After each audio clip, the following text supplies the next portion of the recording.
Hello guys, welcome to the channel. तो इस video में हम जानेंगे मेम्ब्रेन ट्रांसपोर्ट प्रोसेस के बारे में, स्पेशली पैसिव ट्रांसपोर्ट प्रोसेस। ये पैसिव ट्रांसपोर्ट प्रोसेस क्या है?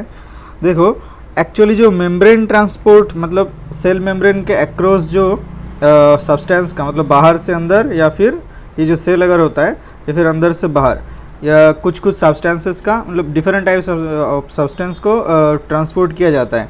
अभी ये जो ट्रांसपोर्ट प्रोसेस है डिपेंड करता है एटीपी के यूज़ करने के ऊपर। अगर जिस ट्रांसपोर्ट प्रोसेस में एटीपी यूज़ होता है, मतलब एटीपी मतलब हमारा एनर्जी करेंसी होता है, बॉडी का एनर्जी यूज़ होता है, उसे बोलते हैं एक्टिव ट्रांसपोर्ट प्रोसेस, एक्टिव।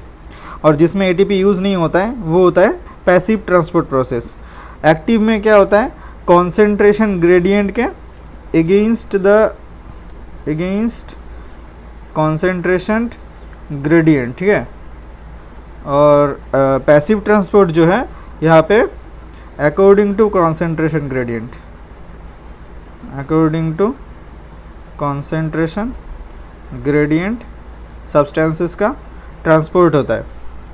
अच्छा, क्योंकि यहाँ पे सिर्फ पैसिव ट्रांसपोर्ट पढ़ना है, तो यहाँ पे जितने भी सारे प्रोसेस होंगे वो सारे के सारे अकॉर्डिंग टू कॉन्सेंट्रेशन ग्रेडियंट के ग्रेडियंट ट्रांसपोर्ट है, और उसमें एक भी प्रोसेस में भी एटीपी यूज़ नहीं होता है।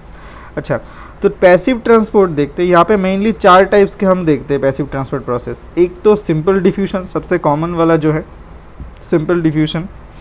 दूसरा आता है फैसिलिटेटेड डिफ्यूजन। तीसरा नॉन आयोनिक डिफ्यूजन। और चौथा आता है ऑस्मोसिस। ऑस्मोसिस भी एक टाइप का पैसिव ट्रांसपोर्ट प्रोसेस में आता है। ओके, यहाँ पे जो सिंपल डिफ्यूजन जो है, सिंपल डिफ्यूजन में क्या होता है? कोई भी एक एरिया से दूसरे एरिया में जहाँ पे हाई कॉन्सेंट्रेशन है और जहाँ पे लो कॉन्सेंट्रेशन है, high concentration to low concentration transport होता है, ठीक है।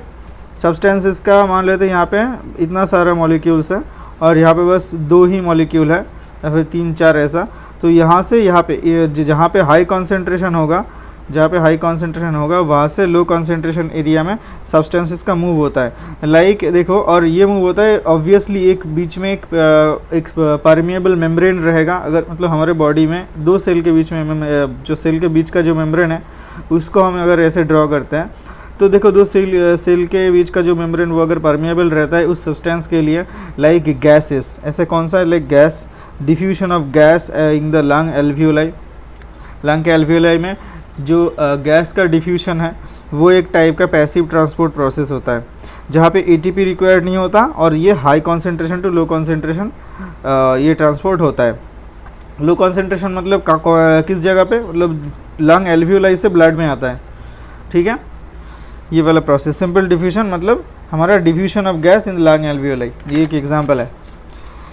और इस प्रोसेस का कुछ फंडामेंटल्स है, लाइक फिक नाम के एक साइंटिस्ट हैं, उनके हिसाब से ये जो डिफ्यूजन प्रोसेस है ये वेरी करता है, जिस पैरामीटर के ऊपर वेरी करता है वो मेनली 3 है उनके हिसाब से। एक होता है कॉन्सेंट्रेशन ग्रेडियंट, दूसरा एरिया ऑफ द मेम्ब्रेन और थिकनेस ऑफ द मेम्ब्रेन।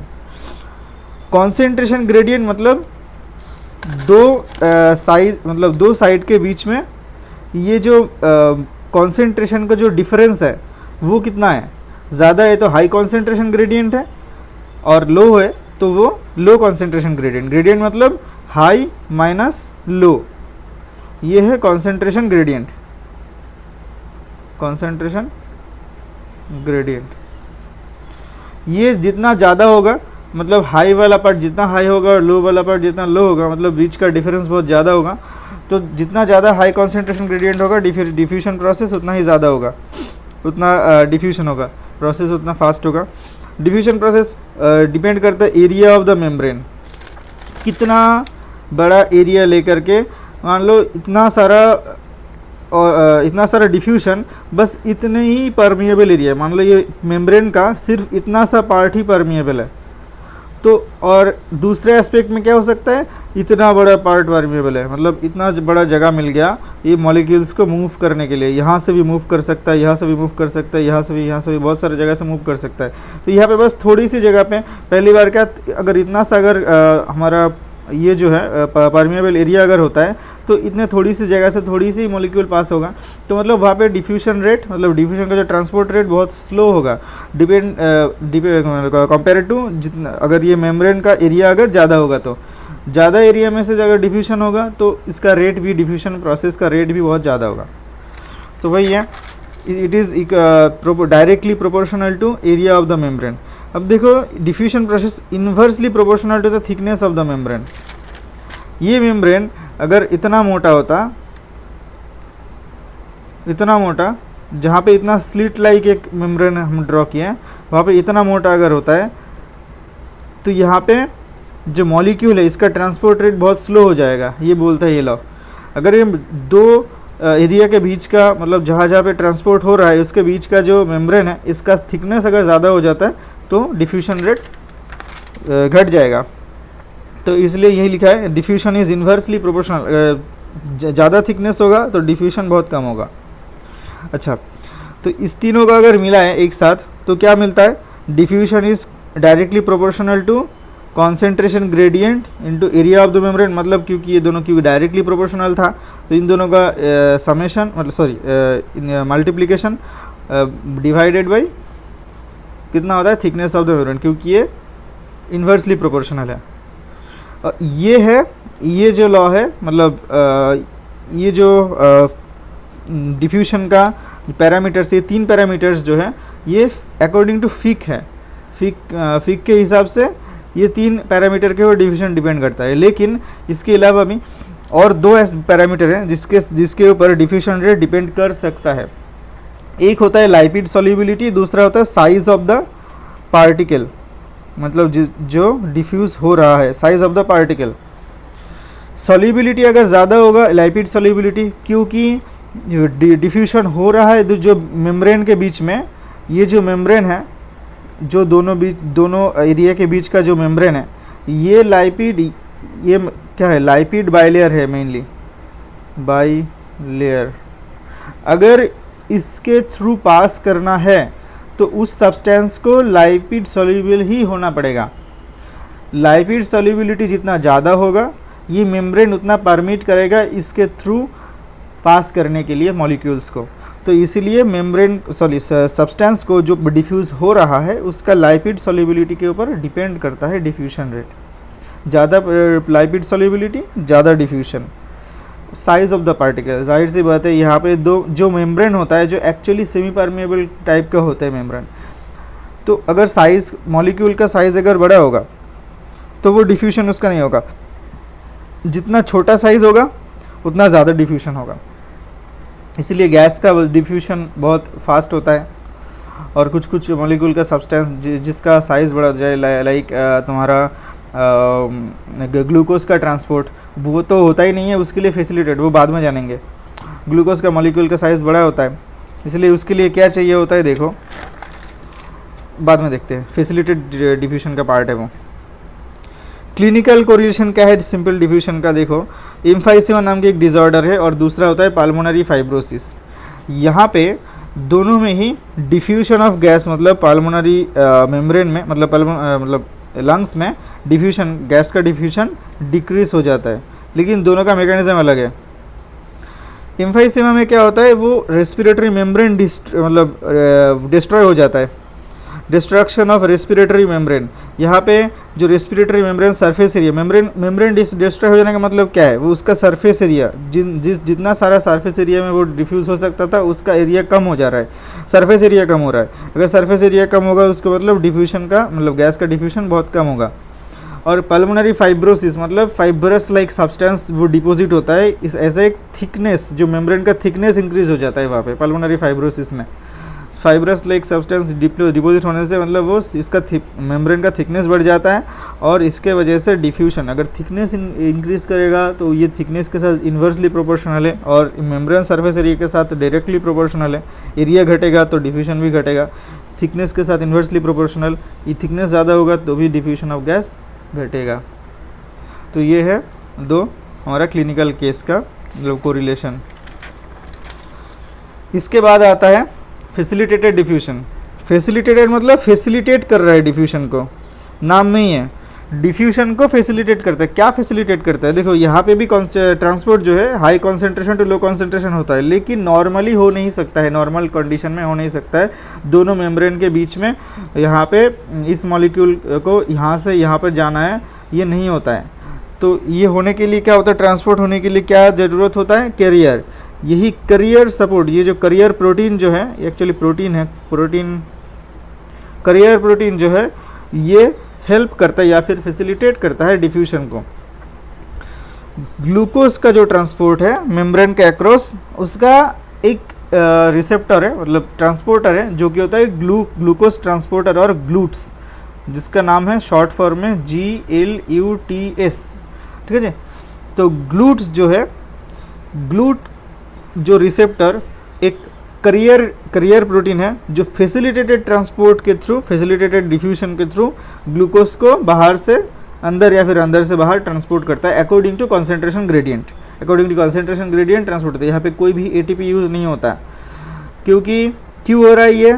क्योंकि नॉर्मली अगर ये कैरियर नहीं रहता है, कैरियर नहीं रहता है, तो ये मॉलिक्यूल जो ग्लूकोज है ये मेम्ब्रेन के थ्रू अंदर से बाहर या फिर बाहर से अंदर, मतलब एक साइड से दूसरे साइड में ट्रांसपोर्ट नहीं हो सकता। इसको जस्ट फैसिलिटेट कर रहा है, और फैसिलिटेट कर रहे हैं कहाँ, इसका करने के बाद ट्रांसपोर्ट कहाँ से कहाँ हो रहा है? फ्रॉम हाई टू लो ही हो रहा है। ठीक है। अच्छा, ग्लूकोज के अलावा एक्वापोरिन्स जो है, जो वाटर का ट्रांसपोर्ट करता है, वाटर का ट्रांसपोर्ट एक्वापोरिन्स होता है, वाटर का फैसिलिटेटेड डिफ्यूजन के थ्रू ट्रांसपोर्टर जो है वो होता है एक्वापोरिन। तीसरा एक प्रोसेस आता है डिफ्यूजन का, फैसिलिटेटेड हो गया नॉन आयनिक डिफ्यूजन, मतलब नॉन आयनिक कंडीशन में डिफ्यूजन होगा। कुछ सब्सटेंस होता है लाइक एमोनिया NH3, इसका आयोनिक फॉर्म होता है NH4+, ये आयोनिक फॉर्म है, और NH3 ये नॉन आयोनिक फॉर्म। जो मेम्ब्रेन है, मेम्ब्रेन के में क्या होता है? नॉन आयोनिक फॉर्म में ये डिफ्यूज़ हो सकता है, लेकिन ये जो एमोनियम आयन है, ये NH4+ आयन जो कैसे फॉर्म होता है? NH3+ H+, ये एक H+ के साथ ज्वाइन होकर के NH4+ आयन फॉर्म करता है। कहाँ पे होता है? रेनल ट्यूब्यूल में होता है, जहाँ पे, हाँ, रेनल ट्यूब्यूल में। ठीक है। जब यूरिन, मतलब जहाँ से ग्लोमेरुलर फिल्ट्रेशन होने के बाद जो रेनल ट्यूब्यूल आता है, जो फ्लूइड जो है ग्लोमेरुलर फिल्ट्रेट, वहाँ पे ल्यूमेन में क्या होता है? H+ आयन रहता है। अगर एमोनिया डिफ्यूज़ होकर के ल्यूमेन में आता है तो एक H+ के साथ बाइंड होकर के NH4+ फॉर्म करता है। अभी ये जो NH4+ है वापस ल्यूमेन से बाहर नहीं जा सकता है, क्योंकि एमोनियम आयन, ये जो एमोनियम आयन है ये डिफ्यूज़ नहीं कर सकता है इन आयोनिक स्टेज। ओके, इसे ही बोलते हैं नॉन आयोनिक डिफ्यूजन। इस टाइप के डिफ्यूजन को नॉन, मतलब आयोनिक फॉर्म में डिफ्यूज़ हो सकता है, लेकिन नॉन आयोनिक फॉर्म में डिफ्यूज़ हो सकता है, लेकिन आयोनिक फॉर्म में डिफ्यूज़ नहीं हो सकता। लाइक एमोनिया का ट्रांसपोर्ट इन रेनल ट्यूब्यूल। ऐसे भी सैलिसाइलेट का ट्रांसपोर्ट हो सकता है, सैलिसाइलेट ट्रांसपोर्ट, ये भी रेनल ट्यूब्यूल में। ठीक है। एमोनिया का और सैलिसाइलेट का, एक तो एमोनिया हो गया, दूसरा सैलिसाइलेट। चौथा प्रोसेस जो है सिंपल डिफ्यूजन का, सिंपल नहीं, पैसिव ट्रांसपोर्ट का, सॉरी, सिंपल डिफ्यूजन नहीं, पैसिव ट्रांसपोर्ट का, जो होता है ऑस्मोसिस। ऑस्मोसिस मतलब वाटर का transport through semi permeable membrane. कोई एक मेम्ब्रेन है, यहाँ पे दोनों के बीच, यहाँ पे लो कॉन्सेंट्रेशन में, कॉन्सेंट्रेशन ऑफ सॉल्यूशन, और यहाँ पे हाई कॉन्सेंट्रेशन ऑफ सॉल्यूशन। अगर ऐसा होता है तो देखते क्या होता है। मान लेते हैं 10 टोटल मिलाकर के 10 मॉलिक्यूल हैं।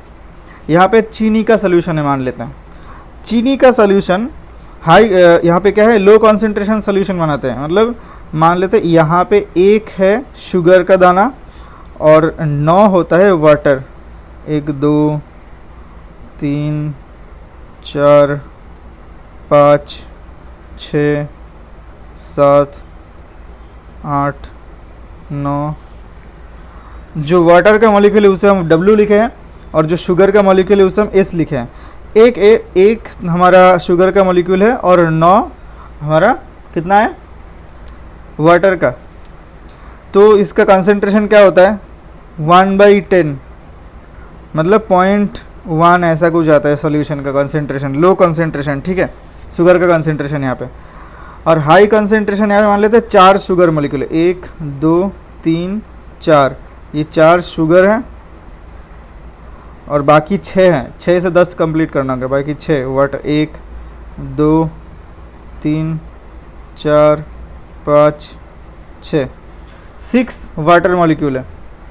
अब देखो यहाँ पे जो चार जो शुगर है और यहाँ पे सिर्फ 1 है, क्योंकि यहाँ पे कंसंट्रेशन कितना होता है 0.4, 4 मतलब 4/10, 10 मॉलिक्यूल में से 4 शुगर है, तो 4/10 मतलब mg पर ऐसे कुछ होगा, मतलब कोई भी यूनिट होगा, ज़्यादा है हाई कॉन्सेंट्रेशन। सॉल्यूशन का कंसंट्रेशन बोल रहा हूँ मैं, सॉल्यूशन का कंसंट्रेशन यहाँ पे ज़्यादा है क्योंकि सॉल्यूट ज़्यादा है यहाँ पे और सॉल्वेंट कम है। यहाँ पे सॉल्वेंट ज़्यादा है, सॉल्यूट कम है, सॉल्यूट कम होने से सॉल्यूशन का कंसंट्रेशन लो होता है। अच्छा, यहाँ पे वाटर का मूवमेंट देखो, क्योंकि यहाँ पे सेमी परमेबल मेम्ब्रेन दिया गया है, यहाँ से कुछ सिलेक्टेड मॉलिक्यूल ही पास कर सकते हैं। ये इसके थ्रू सॉल्यूट ट्रांसपोर्ट नहीं कर सकता है, ये नहीं कर सकता है, लेकिन वाटर ट्रांसपोर्ट हो सकता है, वाटर ट्रांसपोर्ट हो सकता है। अभी वाटर का ट्रांसपोर्ट कौन से डायरेक्शन में होगा देखो, क्योंकि अब यहाँ पे देखना है लो कंसंट्रेशन में और हाई कंसंट्रेशन, ये दोनों के अंदर वाटर का कंसंट्रेशन कहाँ पे ज़्यादा है। वाटर का कंसंट्रेशन यहाँ पे 9 वाटर है, 9 वाटर मॉलिक्यूल, यहाँ पे 6 है, तो यहाँ पे 9 वाटर मॉलिक्यूल जो है यहाँ पे हाई कंसंट्रेशन है वाटर का कंसंट्रेशन ज़्यादा है। तो हाई टू लो मतलब यहाँ से इस तरफ से high concentration of water area से लो कंसंट्रेशन ऑफ वाटर के एरिया पे ट्रांसपोर्ट होगा वाटर का, क्योंकि ये सेमी परमिएबल मेम्ब्रेन है। देखो मैं वाटर का कंसंट्रेशन हाई बोल रहा हूँ, water concentration high to low water concentration में मूव हो रहा है, जो कि जो पैसिव ट्रांसपोर्ट प्रोसेस है उसके प्रिंसिपल से मैच करता है। लेकिन देखो सॉल्यूशन का कंसंट्रेशन यहाँ पे लो है, देखो लो सॉल्यूशन कंसंट्रेशन से हाई सॉल्यूशन कंसंट्रेशन में ट्रांसपोर्ट हो रहा है, ठीक है। सॉल्यूशन का कंसंट्रेशन अलग है, वाटर का कंसंट्रेशन अलग है, इसीलिए अगर सेमी परमेबल मेम्ब्रेन दिया जाता है वहाँ पे वाटर कंसंट्रेशन हमेशा होता है लो कंसंट्रेशन एरिया से, low concentration of the solution से हाई कंसंट्रेशन ऑफ सॉल्यूशन में, ठीक है। लो कंसंट्रेशन से हाई कंसंट्रेशन में पैसिव ट्रांसपोर्ट होता है, किसका, सिर्फ वाटर का, क्योंकि वाटर का कंसंट्रेशन लो में ही ज़्यादा रहता है। ओके, अब एक टर्म आता है ऑस्मोटिक प्रेशर, मतलब ऑस्मोसिस को रोकने के लिए कुछ प्रेशर देना होगा। This is a force required to stop the movement of water through semi permeable membrane. Okay, क्योंकि वाटर का ट्रांसपोर्ट ही, वाटर का जो मूवमेंट ही ऑस्मोसिस है, ये ऑस्मोसिस प्रोसेस को रोकने के लिए उसके मतलब मान लो यहाँ से इस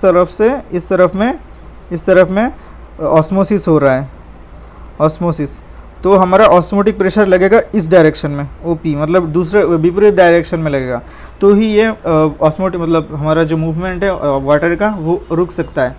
तो this is a force required to stop the movement of water through semi permeable membrane, जिसे बोलते हैं हम ऑस्मोटिक प्रेशर। तो ये ऑस्मोसिस रिलेटेड एक टर्म है। अच्छा, तो ये मेनली चार टाइप का पैसिव ट्रांसपोर्ट प्रोसेस होता है। आई थिंक आपको समझ में आ गया होगा चार के मतलब कॉन्सेप्ट। तो इसके बाद की वीडियो में जानेंगे एक्टिव ट्रांसपोर्ट, जो बाकी रह गया वो मिलते हैं नेक्स्ट वीडियो में। Till then good bye.